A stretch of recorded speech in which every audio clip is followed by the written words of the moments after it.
bucket of warm water. It can be soapy water if you've got any dish soap.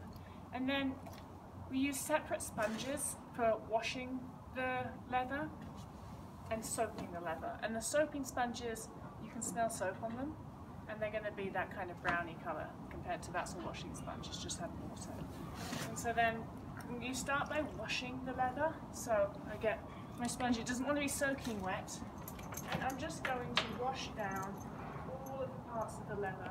When you get the keepers, these are these bits that keep the straps in, you want to undo those, try and get up and underneath there, and you want to wash all of the dirt off the bridle and get into all of the nooks and crannies if you can as well. So you can take apart the bridle if you're going to clean it thoroughly.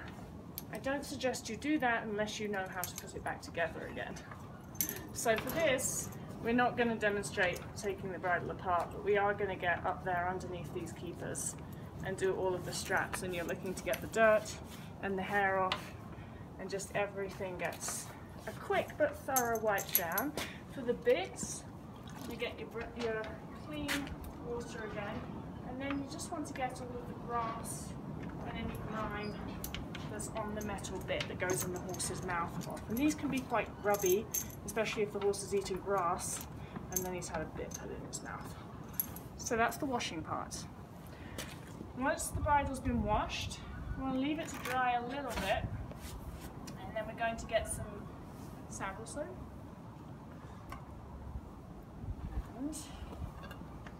So that's your saddle soap. It's usually quite hard. Different versions. This is, you can get clear versions as well. This is the sort of more clear version of the bar soap. And you're going to take your soaping sponge. You can smell it because it's got soap. Now you only want it to be wet enough that you can actually get some soap off. And that's wet enough, that's already. When you're using these bar soaps, you want to dip the bar in the water and then just take some off like that, because you don't want this to be sudsy. It wants to be almost dry. Think of the soap more as a treatment. You're going to put the soap and sort of rub it into the leather.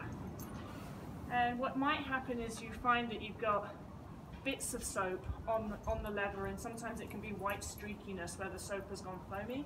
You want to rub all of that in so that it's all thoroughly absorbed into the leather. And you just go over with the soap in the same way that you washed it, getting into all of the pieces. The soap sort of feeds the leather, so you want to get a layer on there, but it has to be completely rubbed in so that you can't actually see the soap. And the leather will start to shine with the soap on it.